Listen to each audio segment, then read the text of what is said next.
Hello, everyone. Welcome to the Rifters TCG Chat interview going on right now. I hope you all are ready to learn about this exciting new game that's ready to take the Rift by control. I have with me today CEO of the company, Spartan GG's Victor, and artist, game designer, Anna. Thank you guys for joining me today. I really appreciate y'all coming in here and having Thank a you very little much. chat with Today, us. Thank you for having us. Um, we can start off the interview with just a really easy question. Just tell us a little bit about your company and your new game that you've got coming up. well, it's nice. Our company we found in 2020 in the middle of the pandemic. Uh, my partner and I was really in games. We're three partners here. Slowly is the chief of developers, and we all are in inside of technology and games. And we Mm-hmm. decided, well, it's time for us to make some difference. We want to make a company that makes a great difference. And we started Spartan, and we are looking for idea. We have many ideas in the past. As I told you, my one of my business partners love the battle royales and shooters. Gotcha. And I am more strategy games and card games, and we start making discussion what kind of thing we need to do. In the conclusion, we decide start making rifters. In that moment, we don't have any name, and Lori and I start working in design like at the first GD of the game. We invite Anna.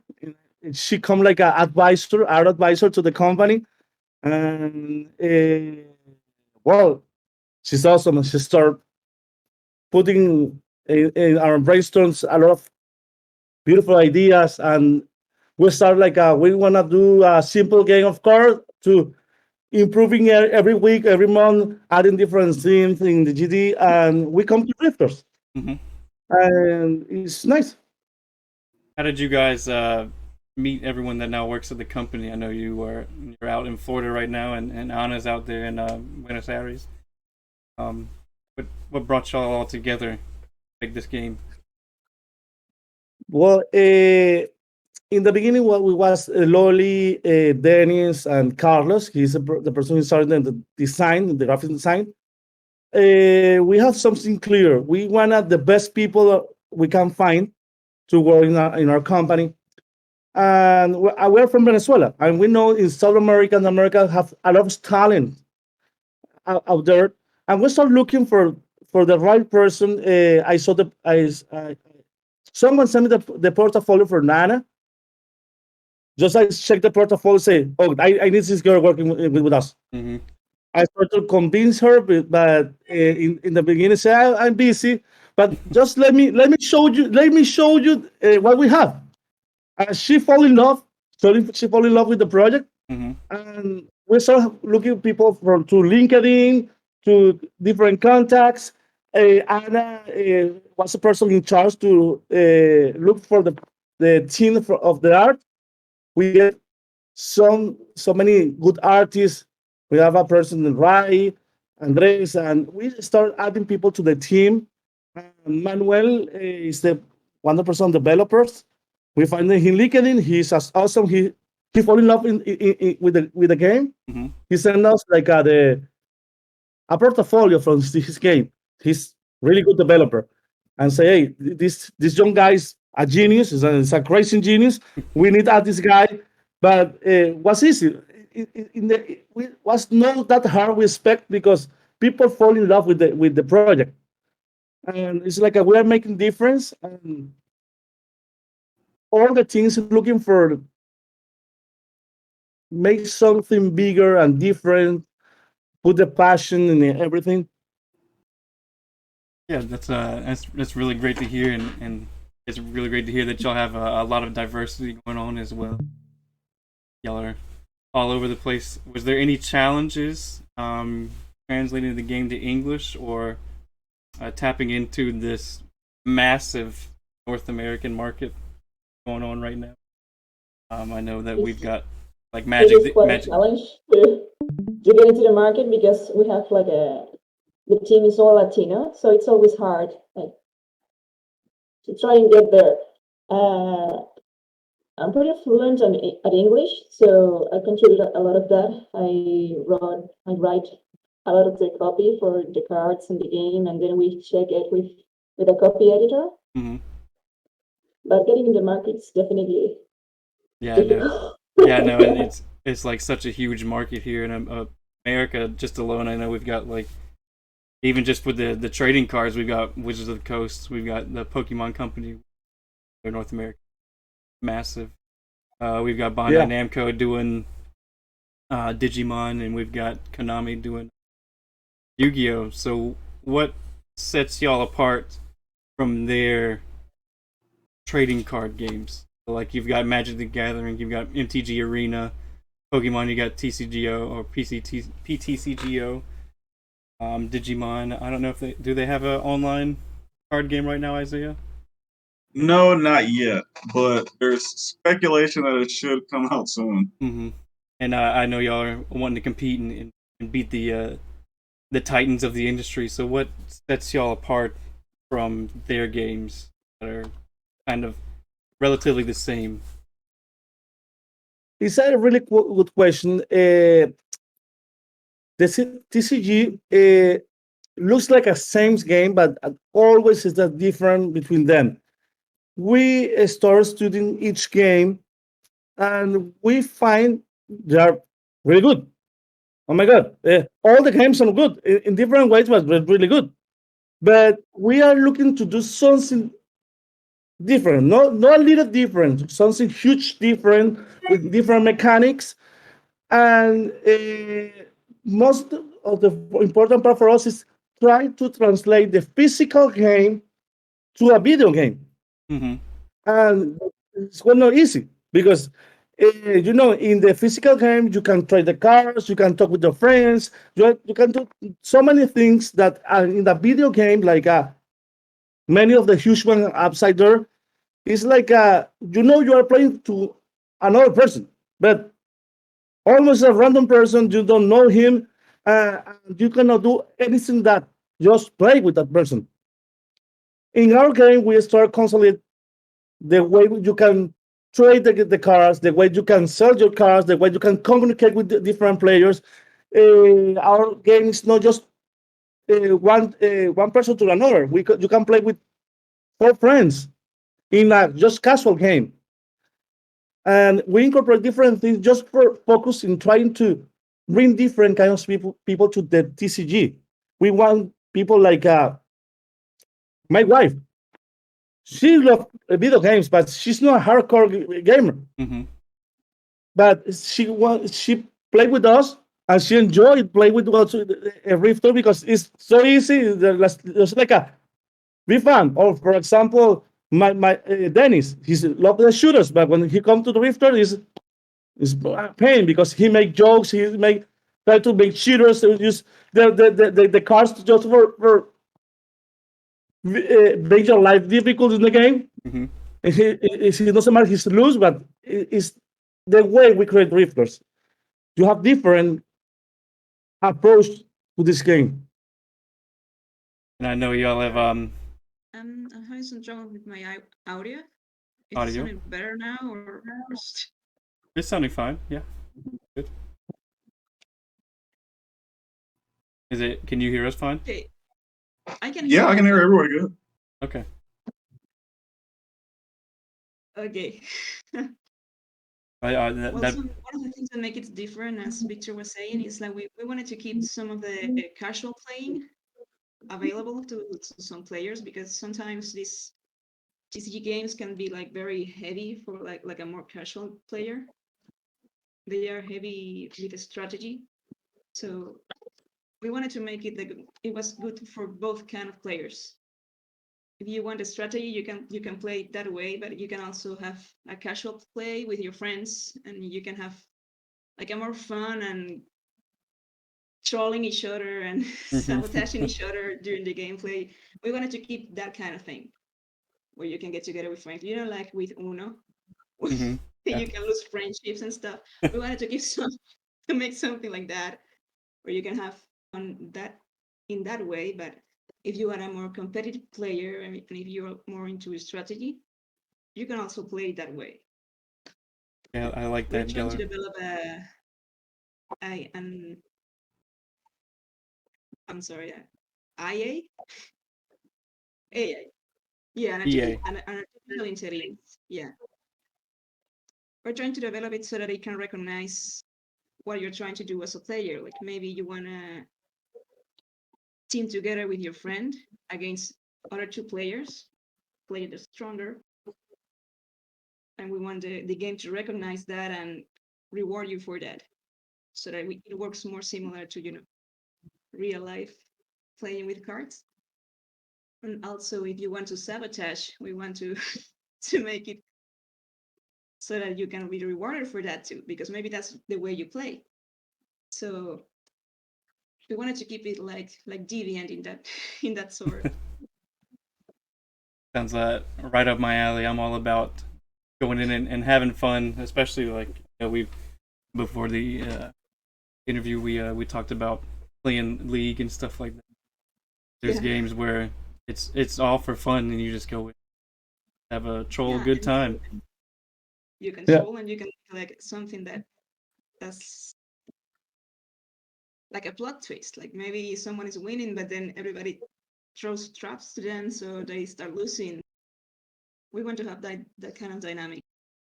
And we also are incorporating NFTs because we have collectible cards. It seems like obvious. Let's give it like to improve the experience of the gamers, because that way they can have like a more value on their Mhm. cards, and they can trade it outside of the game as well. So I think it contributes a lot to make it more valuable, to make it a more full experience for the players. And since Going. it's a digital game, but we're gonna offer the opportunity to get the printed version of the cards. Once you take it to the maximum level, you can buy it and we send them to you in a print format. And we are going We to invite the players to incorporate augmented reality on the cards, Mhm. especially on the NFT cards. We had a little video showing that on the Kickstarter, where the illustration of the card is going to be three-dimensional on augmented reality, so that we can sort of bridge the gap between the digital world and the physical world. And if you sell the NFT card, the augmented reality quality, it's sold with it. It's going to be sold to the person you sell it to. So it gives it like an exclusivity. Yeah, that sounds actually really really cool. Cause yeah, watch any of our casts, but our podcast is a panelist. It's three panelists who collect and one who plays.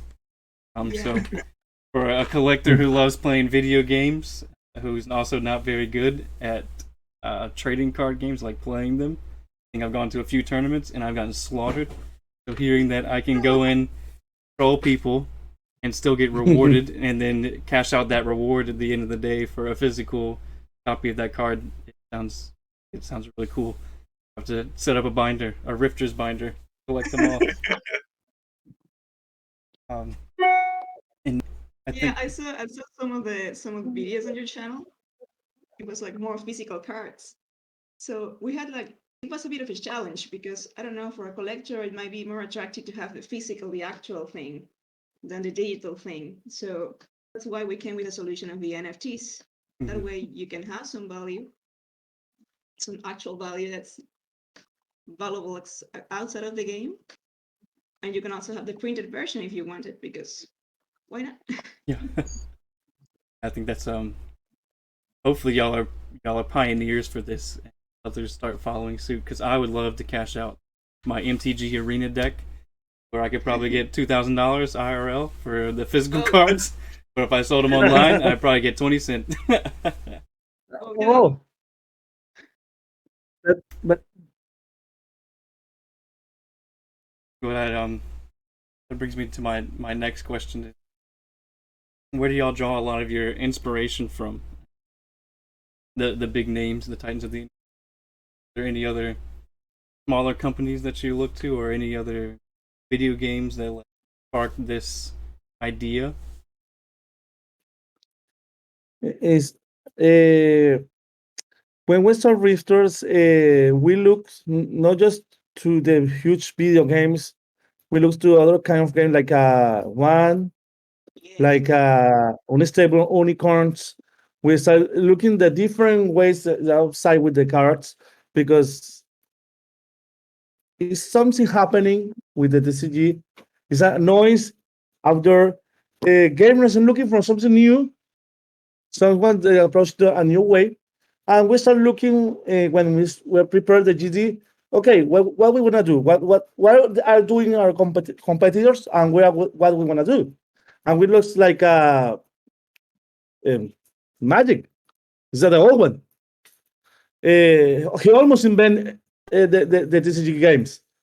We looks like what's doing Pokemon, but okay, this is like a repeat the same for way to the mega game. We looked at Unstable Unicorn. You know, if you know Unstable Unicorns, it's a very popular game right now in the United States, and it's about be a troll. I want to be a troll with my friends. I want to enjoy, make suffering someone because my day was bad, and it's perfect. And we fusion all the ideas in one pack because as I told you a few months ago, uh, every player for us is important. A game need to be fun, but everyone feel the fun for a game in different ways. And when we inspire, we need to try to find how our players and us we look to find. For example, Anna is not a collector, but when we start making about make a card just for trolling, she she go crazy. Let's do this card, or let's do the another one, just because it's fun. How we can troll another player? I think that's just real interesting to hear that y'all drew just a little bit of inspiration from like the grandfather of TCGs and Wizards of the Coast and Well, Magic the yeah, I Gathering, mean, but it's just it's yeah, such they a. like the. I'm sorry. I was about to say it's just a unique and like novel idea that I've never heard of is bridging that gap between the physical collection and the digital collection. Great idea. I'm ready to see every single one of them follow suit. I'm ready to get my binder full of Rifters cards. And I'll be right there behind you. Yeah, fill up my collection and hopefully get good at one TCG in my life. If not, I'm gonna just stick to trolling. Yeah, we took That, inspiration you know, from many sources, and we use. Yeah, we always had the focus to make something that was different because we realized that there were many apps of TCG games and CCG games where it's almost the same formula. You have the cards. The cards have like HP points and some sort of mana point that allows you to play it and stuff. All cards do not have HP points. The minions, once you destroy them, you just destroy them with one hit. Unless you have like upgrades with the magics or downgrades with the courses that can change that rule, but they don't have HP points, and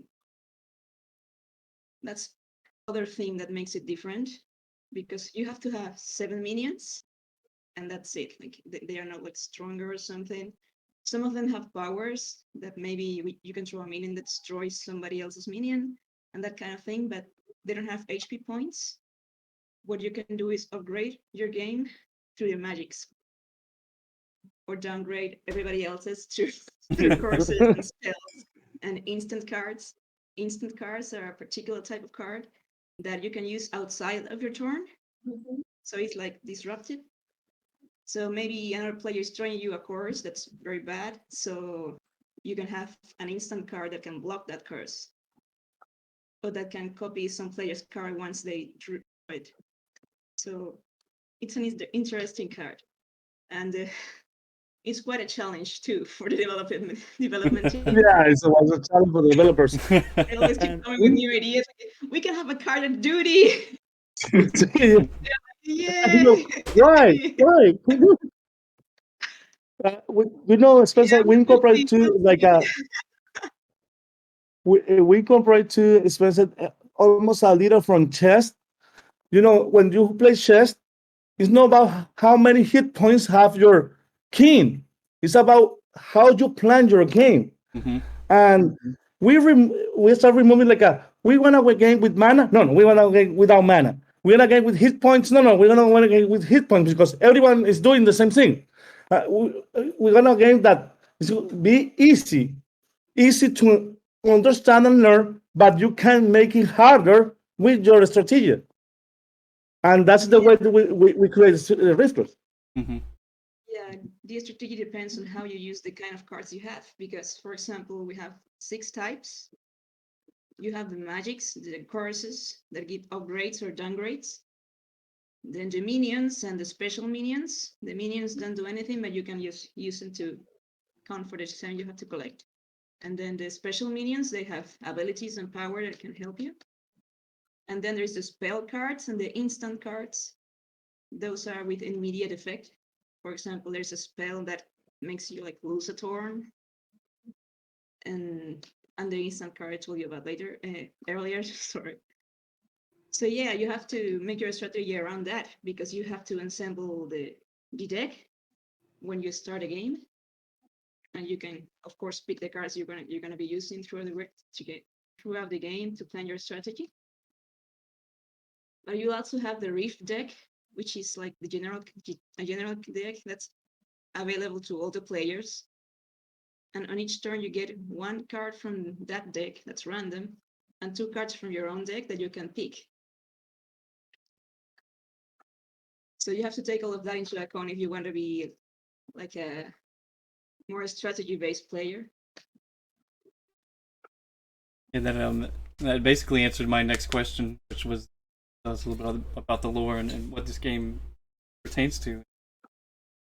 Do you foresee any balancing issues the game is released, or have y'all balanced it out pretty well over the course of development?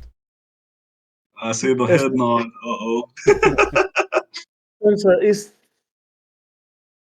we're gamers. We know it's almost impossible to balance a game Hmm. perfectly before the release. We go hard. We test the cards, but every time we add a new card, is a new set of different situations happening because our game, you have your deck and your race. You choose your race and you have some type of card for your race. But when you upgrade your card to the maximum level, you can use that card with another race. You can combine different cards, and that make the balance interesting because sometimes we say, okay, everything is balanced right now, but some tester upgrade a card and start using a different card from different race and just broke the game. And it's interesting because it's fun in some ways because we need to provide to the gamers a balanced game, but in the end, everybody love sometimes when something is a little broken, that some card that is especially powerful in the game. And we try to make the right mix, and I think it's the most fun part in the game. Trying to balance it out during the development and everything. Yeah, Yeah, How Yeah. try and yeah, error. how often do y'all plan on releasing patches to address the balancing issues if they arise at all? Or Uh, our plan, our plan is release cards and patch every 3 months, but that can change in the future. It's going to depend on the main thing because we want to add cards every time just for collectors and keep the people interested in the game. Because if you collect the cards and you're a collector and you have each card, it's nothing interesting for you. But some cards happen even in the Magic. Magic every time is like a removing card because okay, after we test this, it's not working. Mm-hmm. About every and day we that try they. the tournament, and for the tournament, have the right balance is important because we want each player have the same opportunity than another one. Just it's a skill. We want people who develop a skill in our game. Now I know you mentioned with the tournament. Are y'all going to be hosting any tournaments, or will you wait out until a little bit later after the game rolls out? Yeah, we want It's to gonna wait be like later. We want to have it. 6 months, maybe more. We're expecting many things, but we're gonna give the opportunity to many players in the this year to help us to test the balance because that is a fun part. When you are myself, I submit to almost every beta or alpha from Blizzard, for example, just because it's fun, be part of helping the other company to balance the game. I play Hearthstone, for example, in the alpha and the beta game, and you play Hearthstone right now. It's a different game. It's a totally different game from the first game because they make so many balance. Yeah, Um, yeah, definitely. Hearthstone is a completely different game now. yep. And my next question is what was it like being an indie developer while trying to develop a game during COVID? I know y'all said y'all started the company soon, like right around the time that everything got quarantined, Time to shutting make a everything game. down. Yeah. What was that like being an indie developer developing games during COVID? I think Alan can help me with this answer because it was interesting. Most of the developer companies, most of our team was working in an office where everyone is together and you can make a question to the our team if you need something or we can talk with the developer team and say hey the tester say hey this is not working we need to make changes but our commitment was huge and every part of the team we have meeting all days. We have a full meeting Thursdays. We make a meeting with all teams and we make the brainstorms and we create a system in the middle of the pandemic that is working. It's working really good. We make even I can say we make huge progress and maybe more progress the manage the company because people are more focused, people are different, but was a challenge. Literally, it was crazy in the beginning because it's different. It's easy to have an office and have everyone inside. Yeah, the game looks amazing, and it's incredible to think that y'all were developing right as everything got shut down and still continuing to develop while being under quarantine. You couldn't even tell by looking at the state it's in. Incredible. Um, It's definitely challenging because everybody is very far from one another, and like the time differences. Because, for example, right now it's winter here in Argentina, and Loli it's in Seattle, and it's Yeah, like 5 hours or 3 hours. I don't know, like a lot of time. 5 hours from 5 hours from me. Well, usually like 6 hours. And it's like summer over there, so it's a bit crazy. Sometimes you're right to part of the team, and it's like it's 3 in the morning. What are you talking? But yeah, that was challenging. But I think we have adapted to it. And for example, on my part, I've always worked from home because I work through the internet with my art and stuff. So that wasn't so much of a difference.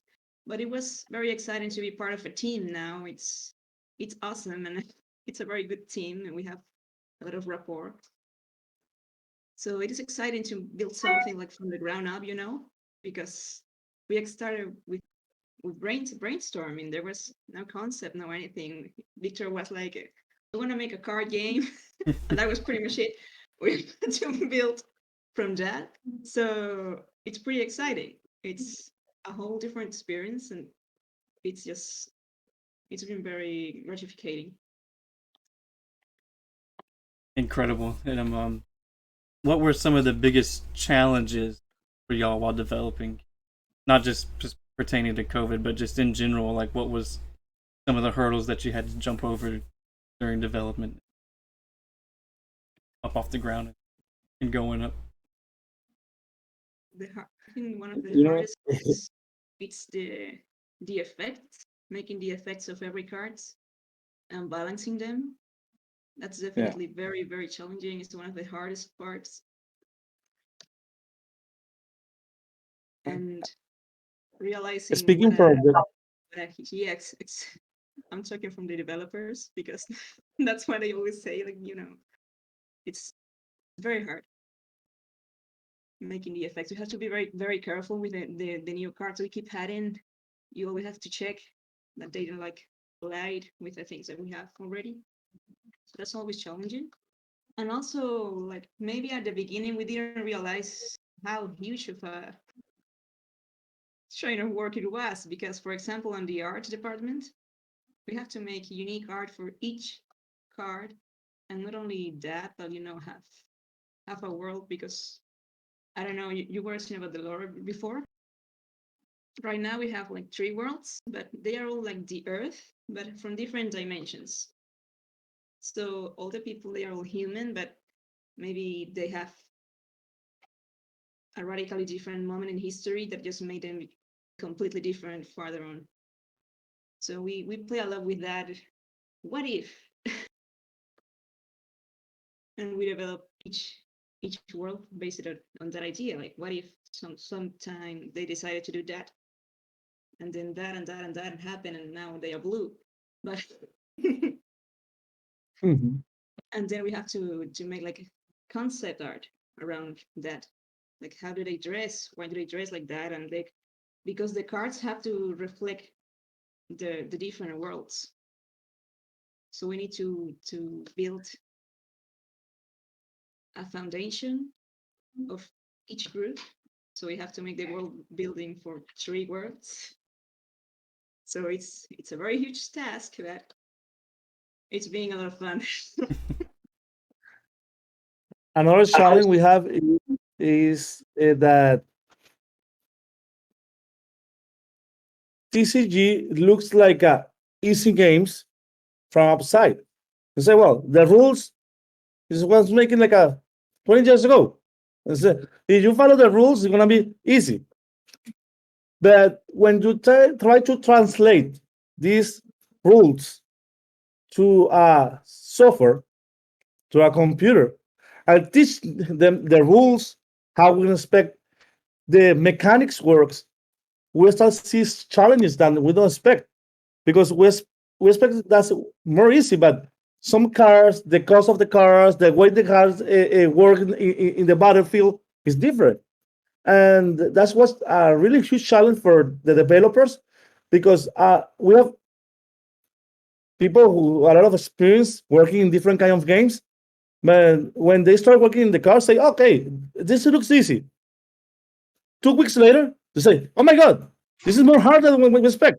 Because we need this car work, the instant cars, for example. Looks like easy. Is if you are playing with your friends in a tabletop, I put my car and everybody knows what's going to happen. Now I need to teach the computer to say, hey, you're going to block an action in the middle of the process, in the middle of the time, and almost the first time we broke the game. The car, when you play the car, everything goes wrong because we don't expect it, and we saw some because we don't expect that, and it's a challenge for Spartans. For Spartans, we always looks a challenge, and we love people that Manuel is one of the developers. He say, "I love every time you come to me with a new crazy car because I know I'm gonna But 3 nights try to thinking in the way we want to apply this to the game. And this is also because we have people who love the challenge, and we have many challenges in the game. That sounds amazing. And then you mentioned that you broke the game at first. Have you thought about just adding that in as a separate game mode? It's fun. It's really fun, but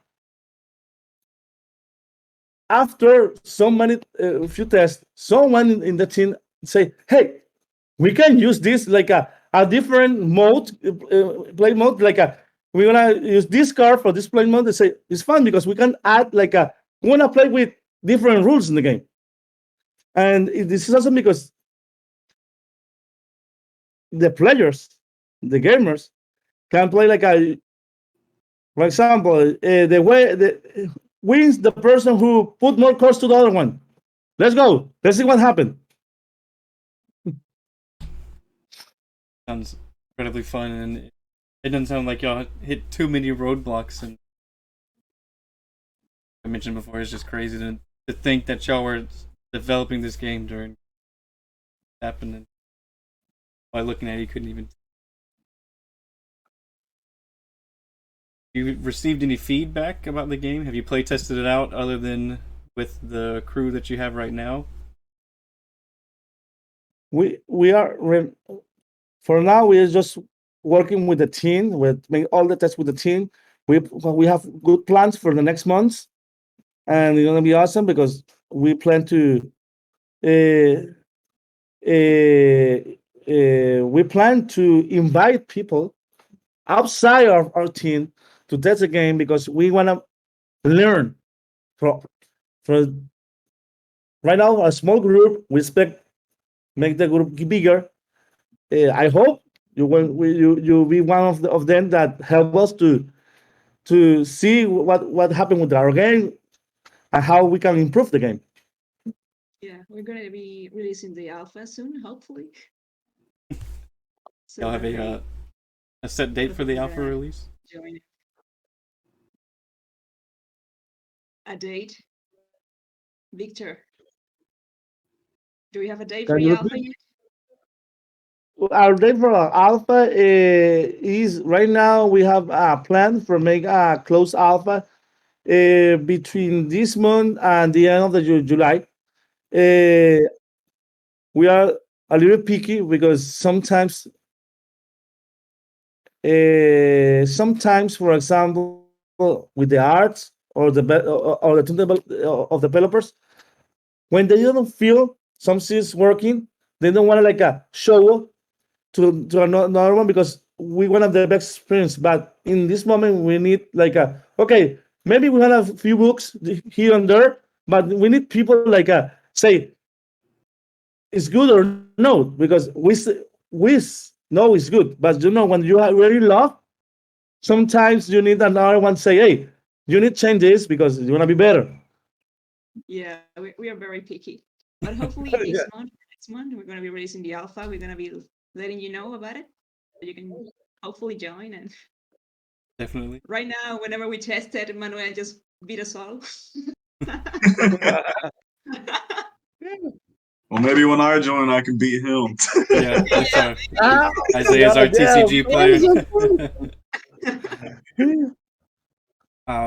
Y'all plan on releasing on any other platform other than PC? yes. We're going to be releasing mobile and PC, and then later on, maybe something else. Victor. Yeah, we want to make this something cross-platform in the future because I my idea is you start playing in your house, you are collecting cards in your computer, but you are go home or you're on the bus and you want to start the game in your phone and you start wherever you are. And you can check your trades, you can check your action house from your phone or your computer, and maybe in the future more platforms because I think right now gamers we need more cross-platform games, not just like a one focus game because it's like a and we are using the phone all the time. It's better playing the computer, but sometimes I want to just see what is happening in the game. Yeah, that sounds awesome. Sounds neat that I can play on my PC while I go off work, and then on my lunch breaks or whenever I have time, I can hop on the game and check out my progress. Hit me up. Yeah, that actually sounds amazing.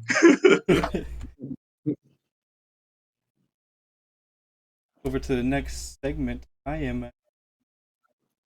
for you right now, but we've got a few over in the chat. Is it possible to win money with the game? Yes. First of all, I want to say something. Our game gonna be free to play, but a real free to play, not just a free to play that asks you money for those things. We're gonna sell the card packs, but if you play, we're gonna reward the players with card packs. If you play better, you get better packs. But if you want to sell your card because you find a legendary card and you don't want to keep it, you want to go to the auction house and sell to another person for real money because it cannot be real if you cannot sell for real money. You can sell the card for a currency in the game, and you can sell the card for real money. Yeah, you're gonna have, since it's a collectible card game, you're gonna have the opportunity to collect cards. Maybe you can level up the cards, and then you can sell the cards once they are maximum level for maximum profit. And you can sell in the auction house, or in the case of the NFT cards, you're gonna be able to sell them within the game and outside the game from cryptocurrency. So yeah, we're gonna or players are gonna have that opportunity, and we're also planning on having like special events, seasonal events, or something of that sort, when we'll be releasing more NFT cards. For example, like maybe 5 cards that are going to be released on that event, and only during that event, and like 10 copies each. So that's going to give it a lot of collector value.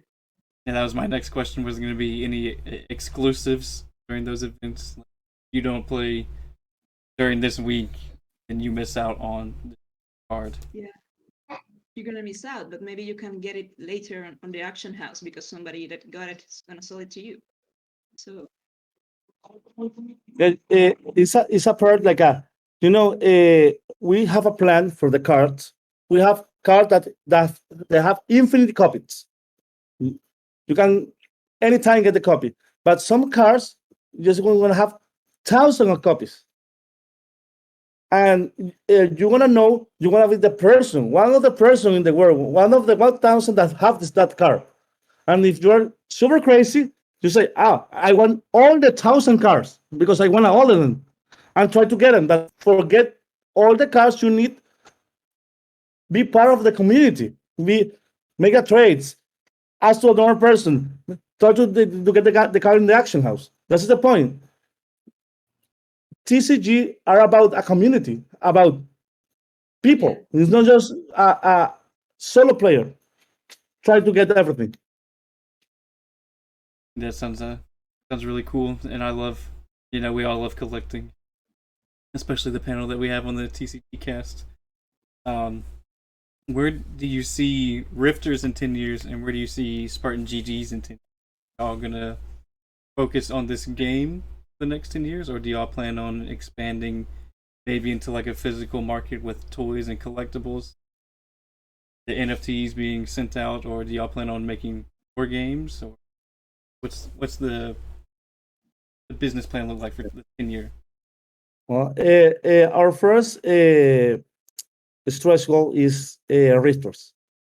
We plan try to keep alive Rifters for years and years and years. We have planned for try to bring some physical stuff to the market, but with Spartan don't gonna stop just with Rifters. We have many good ideas right in the top, just waiting for the right moment to start the develop that idea. Richter is gonna be like the soul of all that idea because we're gonna bring the people to know the Spartan. And Anna, for example, have a beautiful idea for a game, and we have Manuel and other projects right now. But I we feel if we want to be one of the most known company in the market in the next 10 years because we're going to approach the market in a different way than our company are doing right now.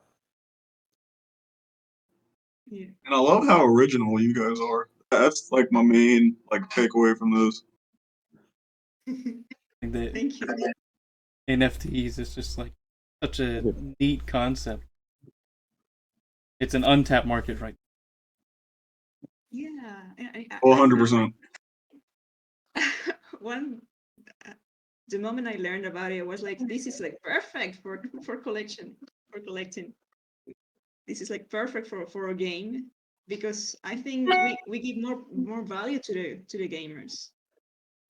I think we give more value to the players because they can have their card and they can sell it, like actually sell it, like not just sell it within the game. And I think that's just amazing. And No, it's like and we you have have to do this, Victor. When I first read it, it was like, we have to implement this in the game. I can you repeat because I have a little lag. I think.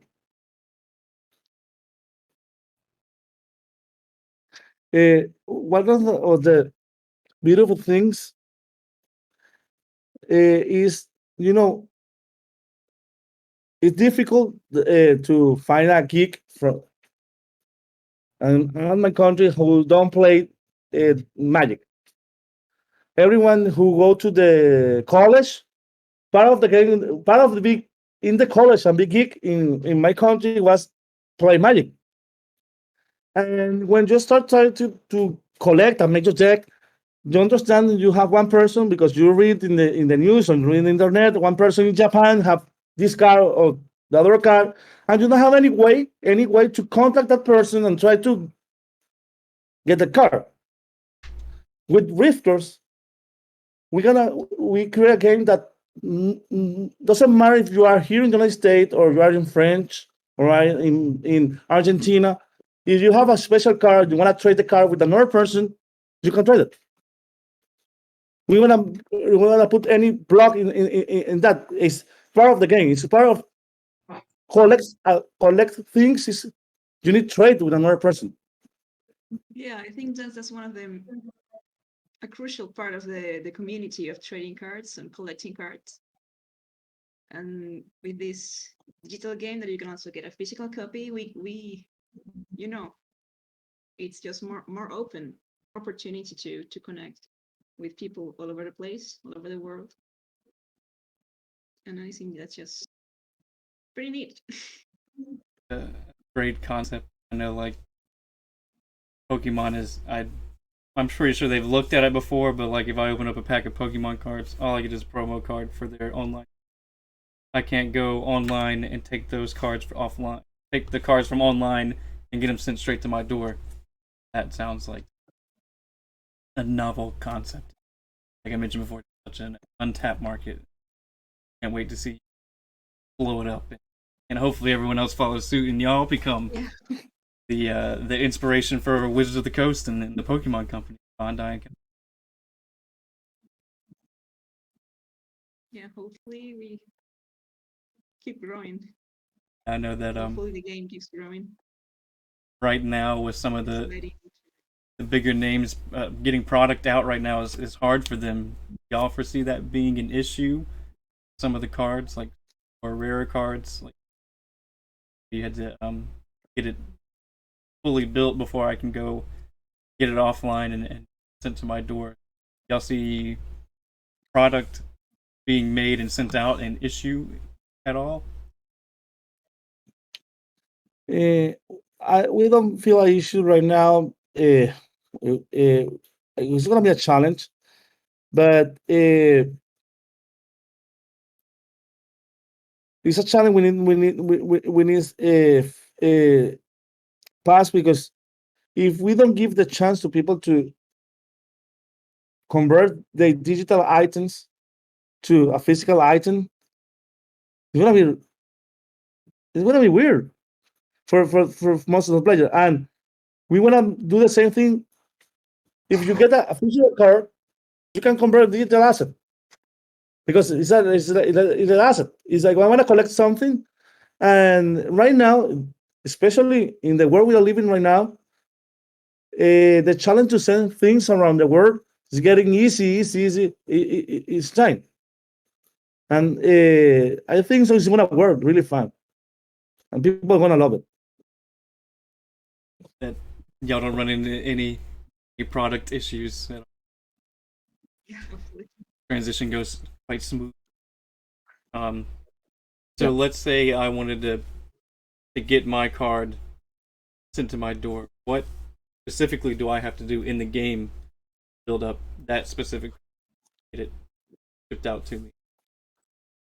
Well, to level up, you're gonna have to play the card. The cards gain experience whenever you use them during a gameplay. So the more you use it, you're gonna be gaining experience on that particular card, and you're gonna max it to its maximum level. Once it is in maximum level, you're gonna be able to use it outside of the race deck, and you're gonna be having the opportunity to buy the physical copy. Yeah, you go to the store, and the store gonna allow you to convert that card in a physical card if you want. But it's your card because you play with that card. You earn the right to have the physical card. It's gonna be one of your favorites because you're gonna have to play a lot with it. So do I have Yeah, to? I like that. Like I really do like that because if I played a card like made me win the tournament, and then I'm like, you know what? I want to get this physical copy. Boom, I can get it. I like Yeah. that. I really do like that. Put it up on a plaque on my wall somewhere. Yeah. As tournament winner. So with that being said, do I have to play that card to gain experience for it, or when I play a deck, does my deck gain experience? The deck gets experience. Yeah, we wanna be fun, Yeah. not crazy. We are trying to make a really interesting TCG, not Dark Souls on the TGC, because in the beginning, someone like, what's my idea? Say, okay, let's if people are gonna get experience, need to play the card, and someone say, Victor? card, and it's gonna be crazy because very hard to the gamers say, oh, it's true. It's like something like a Dark Souls. People love and hate Dark Souls. I want people love Rifters. Mm-hmm. They definitely don't want him to hate Rifters. I don't think they will. According, especially looking at chat, I mean, there's just so much love for this game already. 100%. Mm-hmm. Isaiah, did you have any questions? So I only have two questions. My first one, I know we were talking earlier about just kind of the abundant amount of cards that you guys have made so far. So like in the future, do you guys think there's going to be like a rotation? You mean rotate the cars for seasons? Yeah, kind of like similar to how like Pokemon has a rotation. So Yeah, probably. I lost. We plan on adding more cards to the races that are available, and also we plan on adding new races that are gonna have their own decks and their own worlds. So that's gonna make a lot of variation within the game. Like maybe once we plan on doing it on packs of 3, like 3 new worlds whenever we add this. So that's gonna bring that variety. The old ones are gonna still remain, but probably the players are gonna be trying the new ones. We also will be adding new cards eventually to the existing ones, to the existing decks. So yeah, maybe we can be rotating them in the future to give a chance to the new ones. Okay, that's awesome. And then my last question, what are you guys' favorite cards from Rifters? Like based on maybe just like the skill, or maybe just from like the art itself. You make a really hard question. That is a hard question. Uh, Want a definitive answer? you you know the image you have in the presentation for the interview. This is my favorite card. This is like a that car. We worked in that car for many weeks. The first concept was powerful. Was a really powerful concept. Another card I really love is the Forest Spirit that Spencer have in the shirts. A beautiful card.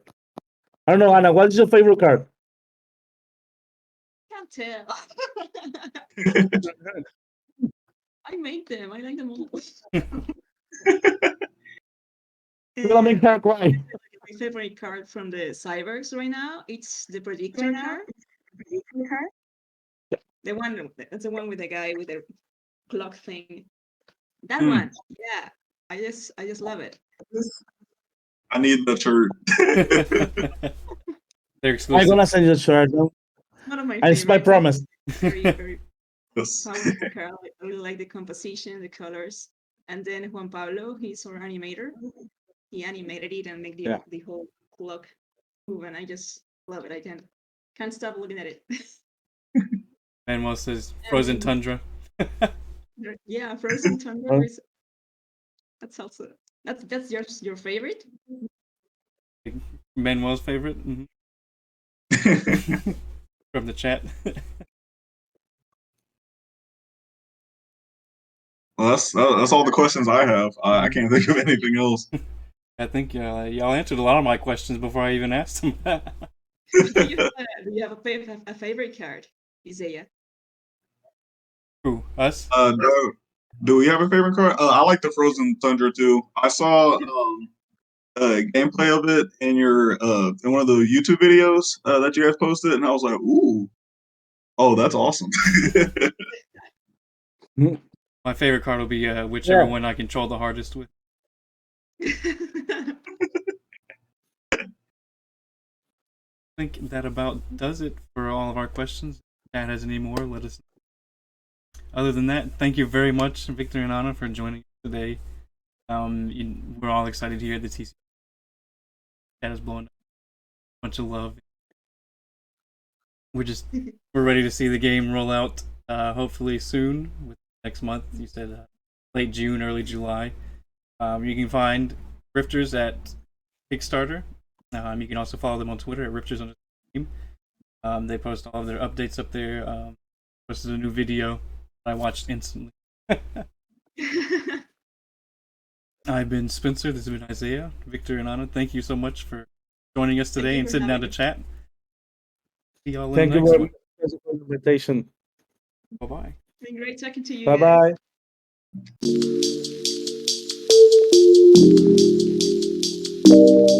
bye.